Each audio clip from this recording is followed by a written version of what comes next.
공부합시다.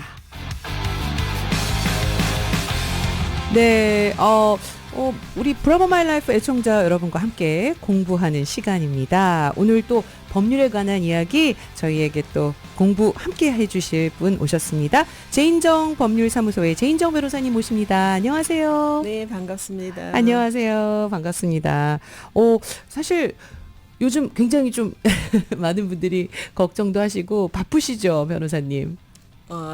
예전보다 이제 트럼프 대통령이 어제 취임하셨잖아요. 네. 그러니까 저희도 저 아침에 일어나면 습관적으로 이메일을 확인하는데 네. 오늘 아침에도 저희가 시민권자 부모 초청 케이스 지금 진행 중인데도 어제 취임했기 때문에 네네. 오늘 당장에 무슨 일 생기는 건 아니냐고 그러니까 이메일이 와 있더라고요. 맞아요. 그래서 제가 당장에는 무슨 일이 안 생겼으니 걱정 안 하셔도 됩니다. 그러니까 뭐 시카고부터 시작을 한다. 뭐 뉴욕 그러니까 이게 또 약간은 또 이제 카더라 통신이라고 하지요. 누가 좀 그렇다더라 저렇다더라 하는 그런 뉴스들이 막 너무 쏟아져 나오고 있으니까 살짝 좀 그리고 트럼프 일기 때 조금 좀 저희가 경험했던 일들도 조금 있어서 또 더 네. 걱정하시는 것 같아요. 네. 그 사법이신 분은 뭐 당장에 네. 걱정할 일이 일단은 없으시고 네. 문제는 이제 신분이 불법이 돼서 네. 지금 무슨 불이익이라는 게 미국에 떠나고 싶지 않은데 이렇게 추방 재판이나 이런데 회부되면 어떡하나 이제 이런 질문들이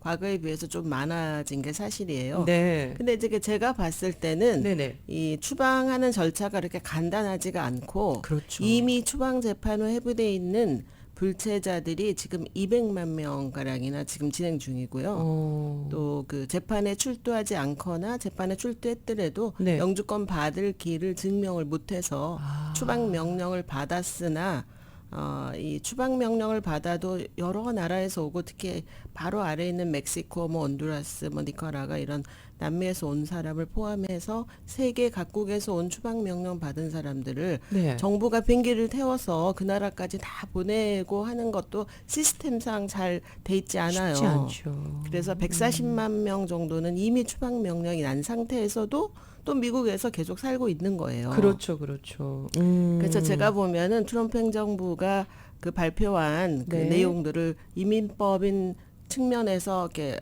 제가 이렇게 분석이나 이렇게 보면은 제일 그래도 쫓아내기 쉬운 사람은 크리미널들이에요. 범죄자들. 네, 범죄자들 중에서 특히 감옥에 가 있는 사람은 이미 ICE가 대기하고 있다가 감옥에서 형을 살고 나오면 사람을 인수인계 갖고 가서 바로 추방 절차에 회부시키거나 그렇지 않으면 이미 추방 명령이 나 있음에도 불구하고 네. 범죄 연루된 사람들은 일단은 형을 받고 그 형을 다 집행한 다음에 추방시켜야 되는 게 절차거든요. 네. 그러니까 추방 명령이 나 있는 사람 중에 이미 형을 받아서 집행을 한 사람이 가장 효율적으로 쫓아내기가 쉬운 거예요. 그렇죠, 그렇죠. 그래서- 형을 이제 집행 받은 사람에게. 네, 그래서 그 추방 담당하는 그 헤드가 발표한 내용을 봐도 그런 크리미널들을 먼저 추방하겠다. 그 다음에 이제 국경의 시큐리티, 그러니까 국경의 시큐리티라는 거는 제가 봤을 때 새로 들어온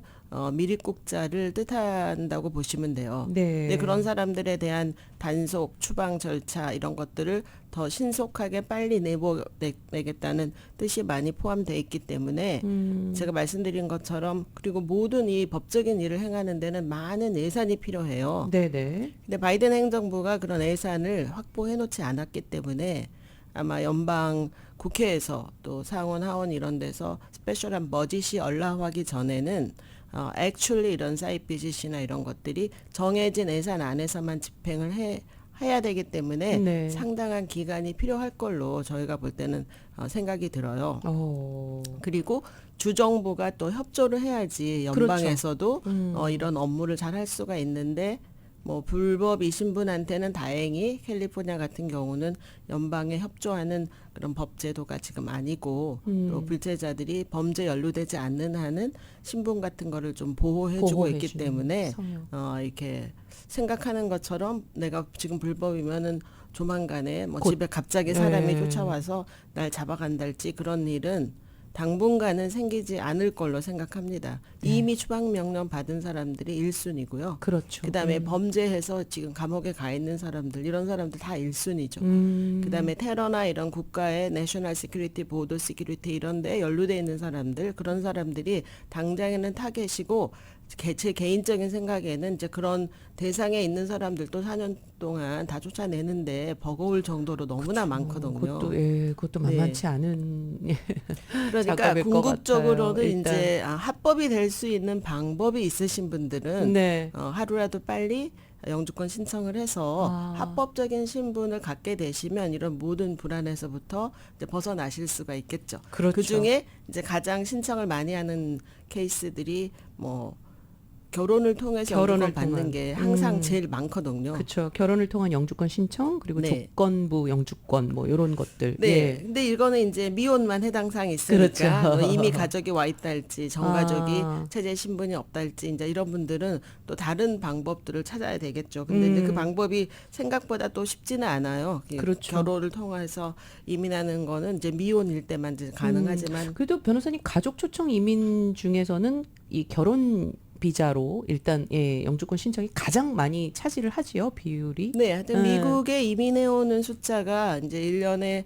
100만 명 약간 넘어요. 생각보다 네. 되게 많죠. 그래서 저도 숫자를 어제 잠깐 확인해 봤는데 네. 그중에 시민권자의 직계는 뭐 시민권자 모든 가족의 직계는 아니에요. 시민권자의 부모, 또 배우자, 21세 미만의 미혼 자녀 이 세 그룹이 시민권자의 직계인데 네네. 이 시민권자의 직계는 합법적으로 미국에 들어온 기록만 있고 그 이후로 불법이 되신 분들 이런 분들은 자격이 되면 미국 내에서 영주권자로 신분 조정이 가능하게 해주고 있어요. 근데 그거는 과거에도 그랬고 지금도 그렇지만 앞으로도 그렇게 될 것 같거든요. 네네. 그래서 이런 숫자들이 해외에서 이민해 오는 사람과 미국 내에서 이민국을 통해서 신분 조정하는 사람 합해서 대략 55만 명가량 되기 때문에 전체 이민자의 55%가 궁극적으로는 시민권자의 직계인 거예요. 그렇죠.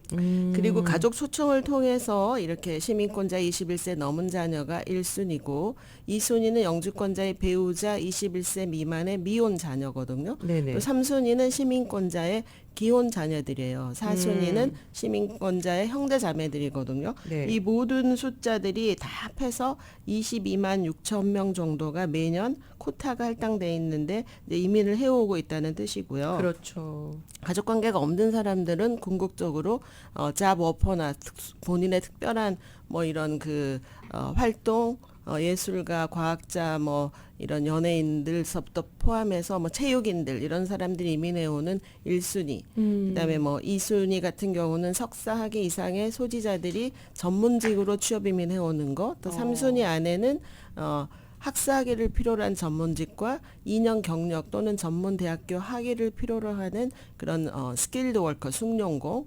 또 어떤 학위나 이런 게 아무것도 없어도 단순한 잡으로 이민하는 비숙련공 요게 다 합해서 3순위거든요. 네. 그다음에 4순위가 이제 종교 이민자들, 그다음에 5순위가 투자 이민 요렇게 돼 있는데 이 취업 이민하는 모든 캐타고리가 다 합해서 동반가족 합해서 1년에 14만 명 정도가 이민하는 거예요. 와. 그래서 저희가 생각하는 것보다 그렇게 많은 숫자가 취업 이민을 해올 수 있는 문호 자체가 없기 때문에 네. 그렇게 돼 있고 나라별로는 7%의 이제 코타 제한이 있어요.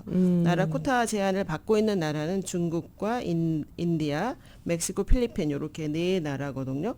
그리고 그럼 이민자들이 이렇게 중국이나 인도나 이런 나라처럼 많이 밀려 있는 나라들이 되게 많기 때문에 네. 미국이 인종이 좀 다변화돼서 오는 걸 원하지 이렇게 한 접수순으로 곳에만 몰려 줘가지고 있거나, 뭐 인도 중국 사람들이 모든 코타를 가져간다 할지 앞으로도 그렇게 되면은 점점 그 나라가 여기에서 물론 동화는 하겠지만 네네. 그래서 그 다이버시티 프로그램이 있어요. 그래서 이민자가 조그만 나라일수록 그 대륙에 대해서 어떤 일정한 코타를 줘서 그 다이버시티 프로그램으로 그거는 말 그대로 추첨해서 당첨되면 오는 거예요. 네. 근데 거기에 아이러니컬하게 노스코리아, 북한도 거기에 포함돼 있어요. 네네. 그럼 그렇게 해서 이민 오는 사람이 5만 5천 명 정도 되니까 어떻게 보면 취업 이민하는 사람의 뭐 반은 아니지만 거의 40%가 그렇죠. 그냥 운이 좋게 운이 로터리 추첨을 해서 이민 안 오는 나라에서 이제 그 사람들을 받아들이는 거죠. 채택이 되겠죠. 네, 네네. 그래서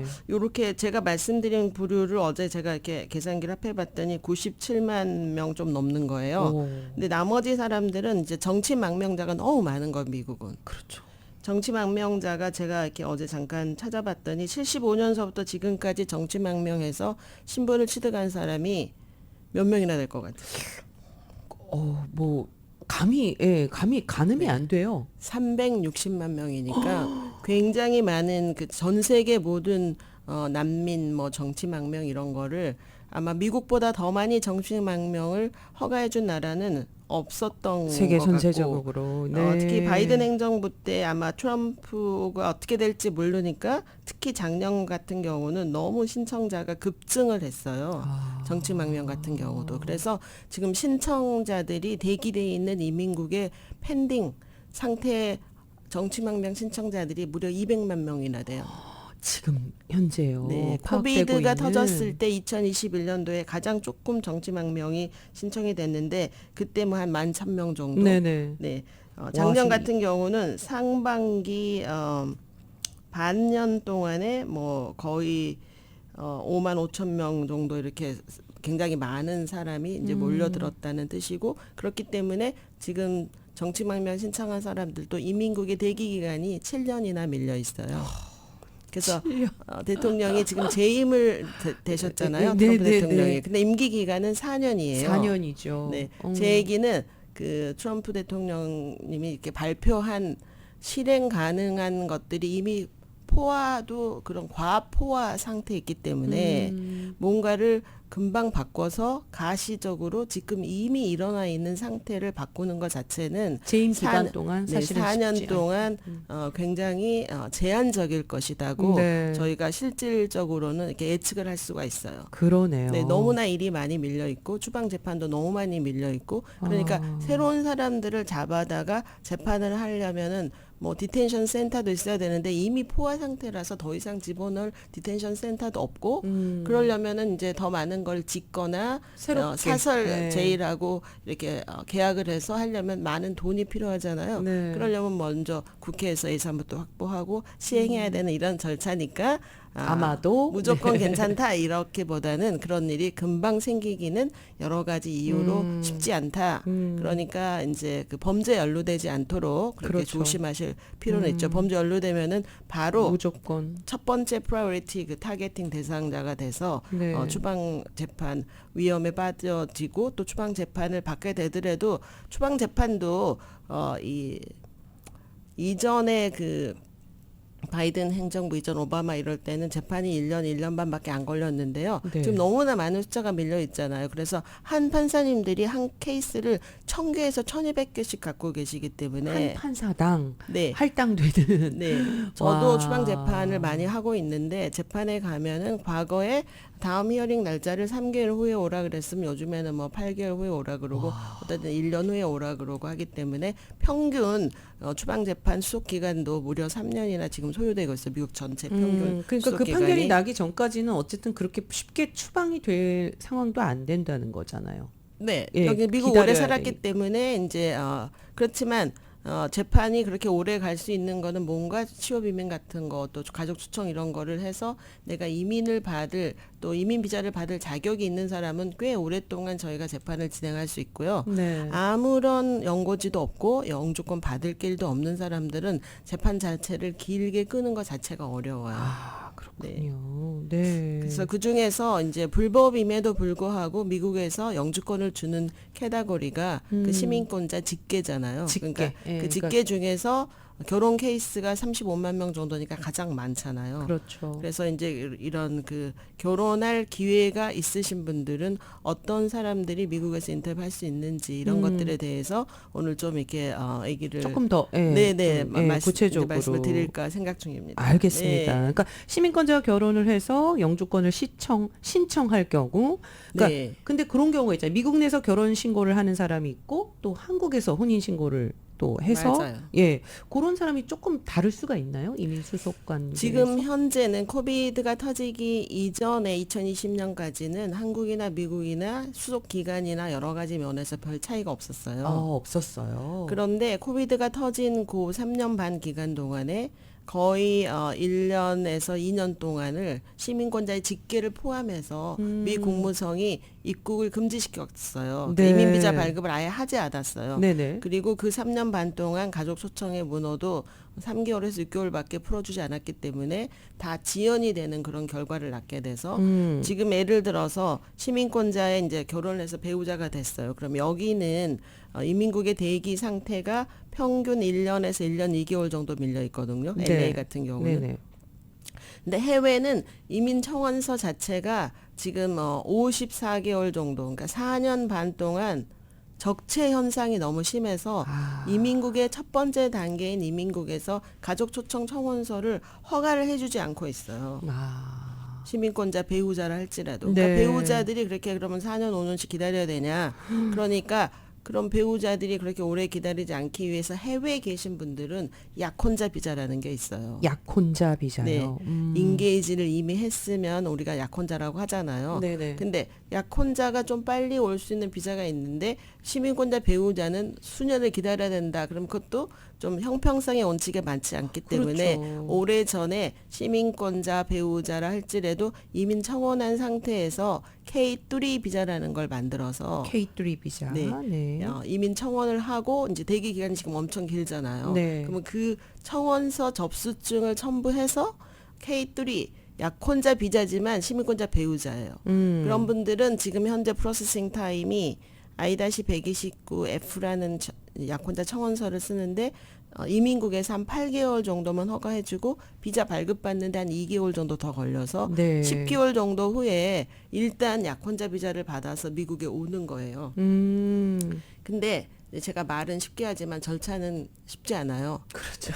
절차가 쉽지 않다는 얘기는 경비가 또 상당히 많이 든다는 뜻이기도 해요. 그래서 어떨 때는 이제 무비자로 미국에 들어오실 경우에 네. 에스타가 되잖아요. 한국은 에스타가 이게 Electronic System for Travel Authorization, 그러니까 비자는 아니고 그 에스타를 출력해서 항공사에 탑승을 해서 공항에 들어올 때 친지나 가족을 만나러 왔다, 여행하러 왔다 그러면은 비자 웨이버 프로그램인 투어리스트 WT로 입국을 받게 돼 있어요. W가 이제 비자 웨이버 약자고 T는 투어리스트 약자인데 네네. 그게 90일 체제 기간을 주거든요. 90일이요? 네. 그러니까 90일 체제 기간 안에는 영주권 신청을 하시면은 사전에 계획적으로 영주권 받을 목적으로 W2 비자를 이제 어뷰스한 걸로 해서 네. 비자 거절 받을 수 있어요. 그렇죠. 그러니까 90일 지난 다음에 여기서 수속을 하면 그렇게 4년 5년 걸리는 기간을 1년 남짓으로 줄일 수 있다고 이제 저희가 이제 상의를 많이 해드리는데 거의 4명에 3명 중에 커플은 오래 기다리니까 네. 또 K 비자 받아갖고 올리니까 경비도 많이 들고 네. 그래서 무비자로 와서 여기서 신청하시는 분들이 이제 훨씬 더 많은 것 같아요. 현재는. 그렇죠.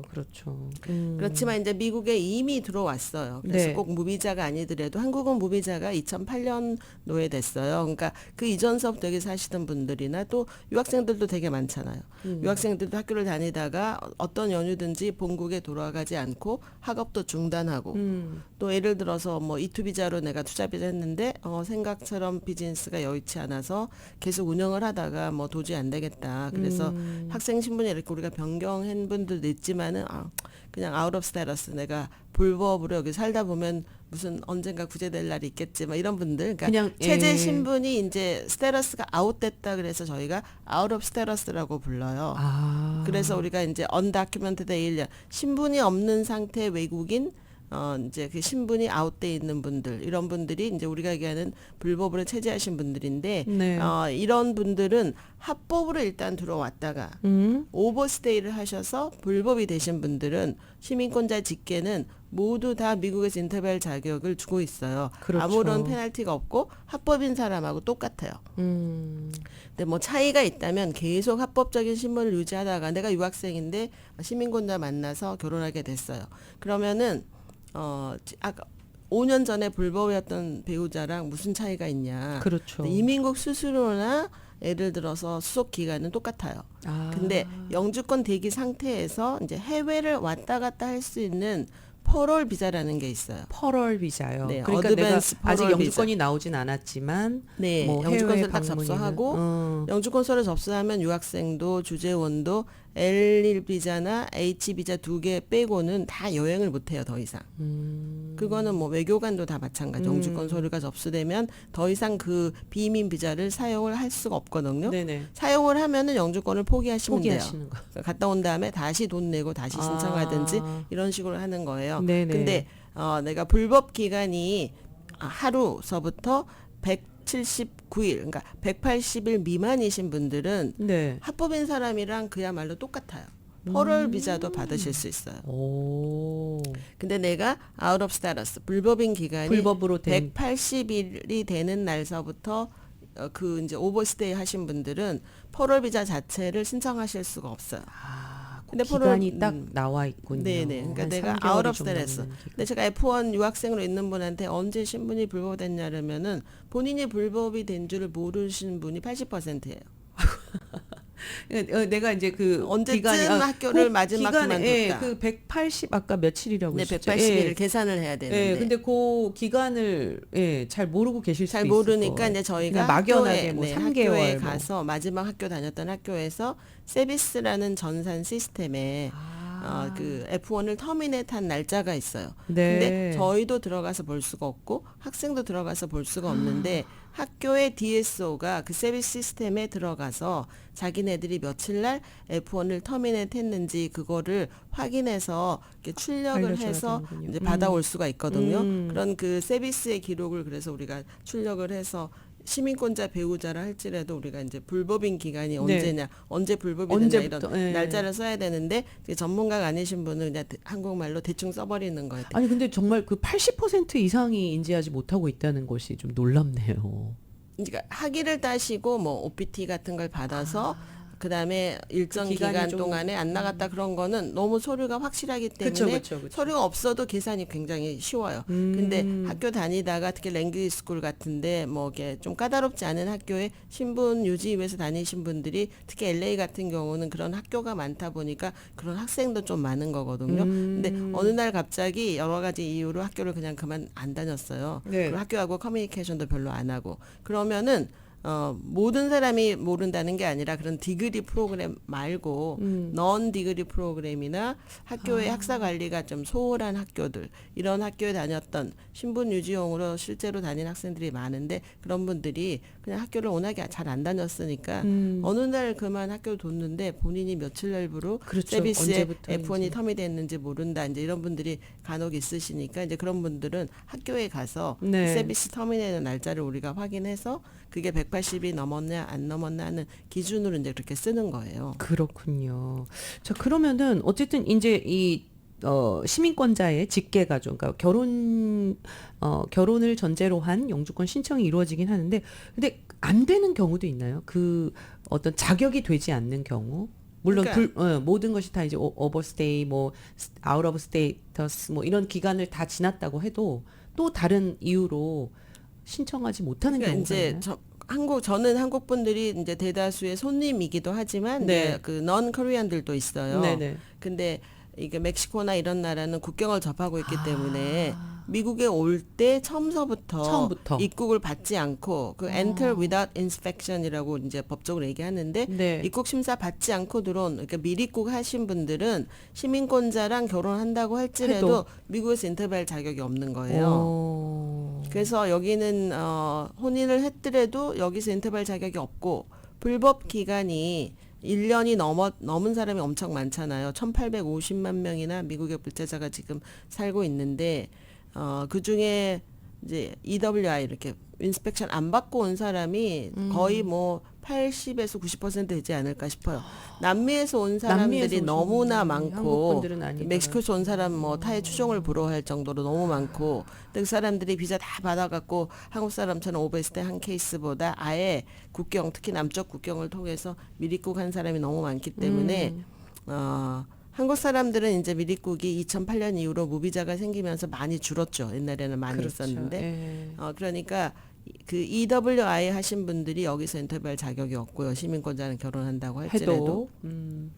그 다음에는 이제 비자의 종류가 되게 많잖아요. A, B, C, D, E, F, G 뭐 이렇게 U 비자까지 있어요. 네. 뭐 A도 뭐 A1, 2, 뭐 H1, 2, 3 그런 식으로. 뭐, 네. 되게 비자 종류가 생각보다 되게 많거든요. 그러니까 그 비자 중에 승무원들 있잖아요. 항공사, 배, 크루즈 배 이런 데는 네. 그 승무원들이 잠깐 경유해서 여기서 머무를 1박을 수 하고 있는, 가고 그런 비자들이 이제 D 비자 같은 거 있어요. 그런 그 승무원들 비자로 입고 가신 분들도 불법인 사실은? 사람처럼 미국에서 인터뷰할 자격이 없어요. 그다음에 정식 입국 절차를 밟지 네, 않았기 특히 때문에. 이제 연방 정부에서 미국이 테러 이런 거가 일어나지 있지 않지만 전 세계 모든 나라에서 또 미국을 상대로 테러 이런 것들이 보이지 않지만 계속 지속적으로 일어나고 있기 때문에 네네. 그런 것뿐만이 아니라 뭐 인터폴에 관련돼 있는 거 국제사범 이런 사람들이 많은 증인들을 해외에서 들여와야 될 때가 있어요. 네. 그러면은 그 증인들이 위트니스 하기 위해서 해외에서 와야 되는데 그 증인들의 적합한 비자가 또 S비자라는 게 있어요. S비자요? 네네. 그런 S비자 이런 걸로 온 사람들도 여기서 영주권을 이제 신청을 못 하도록 돼 있어요. 그러니까 말하자면 뭐 목격자나 뭐 혹은 네, 그런데 이제 증인? 미국에 있는 게 아니라 이미 떠나버렸어. 그래가지고 해외에 있는데 데려와야지 수사에 협조가 돼. 그러면은 그런 S비자, 증인자 이런 비자를 해서 해외에 있는 사람들도 이제 수사를 잘 하기 위해서 미국에 데려오기도 하고 우리가 미국 내에 있는 사람들은 네. 저도 이제 간혹 해드린 경우도 있는데 그 범죄 피해자들은 T 비자라는 게 있어요. 그 트래피킹 비자. 네. 왜 우리가 이제 그 다는 아니지만 뭐 마사지 팔러에서 자기의 신분 때문에 이렇게 뭐 여권도 뭐 약간 담보처럼 뺏기고 이제 그런 강요를 당한거나 그렇지 않으면 내가 길거리 가는데 그냥 이유도 없이 권총광도한테 내가 위협을 당해서 살긴 살았는데 범죄 피해자가 됐어요. 그렇죠, 피해자. 네, 그런 사람들이 이제 법원 경찰에서 조사를 하다 보니까 신분도 불법이야. 그러면은 누구나 다 잡혀가자마자 이런 T 비자를 주는 건 아니에요. 그리고 U 비자도 있어요. U 비자는 뭔가요? 이제 그 범죄가 왜 조직적이지 혼자 사는 범죄는 성공 가능성이 되게 낮기 때문에 많은 범죄들이 그 컨스피러를 우리가 공모자들이 있거든요. 공범. 또 예. 피해자들 옆에는 증인들이 또 있거든요. 그렇죠. 그러니까 또 피해자들은 생명의 위협을 받을 수도 있고 또 기억이 없어지는 사람들도 여러 가지 타입이 있기 때문에 모든 범죄가 다 증명이 돼서 그 사람이 사회적으로 처벌을 받으려면은 증인의 역할이 되게 중요해요. 그래서 그런 머티리얼 위트니스가 될 수 있는 사람이 정부에 협조해서 계속 증언하고 그 증언의 결과가 유죄로 이어질 경우에 Law Enforcement Agency 우리가 얘기하는 주로 검찰 이런 데서 너는 이 사람은 머티리얼 위트니스로 이게 역할을 다 하고 있다. 이제 이런 그 서티피킷을 발급받을 수 있어요. T 비자나 U 비자는 그래서 이런 Law Enforcement Agency에서 이제 그런 서티피킷이 나오면 미국 내에서 불법이었음에도 불구하고 T 비자나 U 비자를 받아서 허가가 나오면 이제 3년쯤 후에 영주권을 또 신청하게 해주는 거예요. 제가 그렇게 해서 영주권 받아준 사람 저희 사무실에 몇 명 있어요. 유비자로요. 유비자는 위트니스로 받는 거고 T비자는 이제 트래피킹 빅팀. 피해자로서. 네, 피해자. 그러니까 근데 이런 것들이 상의를 안 하잖아요. 그러면은 검찰이나 경찰에서 조사할 때도 야 너는 유비자 신청 자격이 있어. T비자 신청 이런 얘기를 잘 해주지 않아요. 그래서 들을 기회가 없는 사람들은 그러니까 해당이 될 수도 있는데도 불구하고 자기가 해당되는 그렇죠, 줄을 그렇죠. 모르기 때문에 그런 혜택을 이제 못 받는 사람들이 이제 간혹 있어요. 그래서 이제 그 누가 자격이 없냐 하는 얘기를 지금 잠깐 말씀드렸는데 그것뿐만 아니라 K1 비자로 이제 들어왔어요. 네네. 약혼자 비자잖아요. 근데 아까 말씀해 약혼자 주신, 비자는 90일 안에 반드시 초청한 그 약혼자하고 결혼을 해야 돼요. 그러니까 시민권자 네, 시민권자가 예, 초청해서 예. 영주권자는 약혼자 비자 이런 게 아예 없어요. 없어요. 예. 네, 문호도 뭐 지금 3년 반이라 막 밀려 있지만 그러니까 약혼자 비자로 왔는데 이게 이제 와서 같이 살거나 이제 여기서 데이트하거나 하다 보니까 이제 너무 안 맞는 게 발견이 됐어. 그래서 어떤 사람은 이제 결혼하기 싫다는 거예요. 그럼 결혼하기 싫으면 법이 돌아가라 이렇게 돼 있어요. 결혼을 안 해도 되는데 이제 그런데 절 찾아온 사람들은 가고 싶지 않은 거예요. 또. 그렇죠, 그렇죠. 결혼만 안 하고 싶은 거지 이곳에선 살고 싶은 네. 상황이 발생되는. 그러면 이제 저희는 이렇게 도의적인 걸 떠나서 미국에 살고 싶으면 일단 결혼해야 된다. 결혼을 해야지 미국 법이 그러니까. 그렇죠, 그렇죠. 그 다음에 이혼할 수 있다. 그러니까 결혼을 하고 영주권 수속을 못 하고 그 다음에 뭐 한 달 있다 이혼하든 두 달 있다 이혼하든 성격 차이로 이혼을 했어요. 그러면은 이제 그리고 진짜 뭐 좋아하는 사람을 만났어요 나중에. 그러면은 영주권 신청을 할 수 있다. 이제 이렇게 돼 있는 거예요. 그렇죠, 그렇죠. 그러고뿐만 아니라 이제 결혼을 해서 결혼 기간이 2년 미만인 상태에서 영주권을 받게 되면 2년짜리 조건부 영주권을 받게 돼 있어요. 조건부죠, 요거는. 조건부는 왜 좋냐? 35만 명씩이나 신청하는 사람들 중에 항상 과거나 지금이나 이제 사기 결혼이 거기 많이 있는 거예요.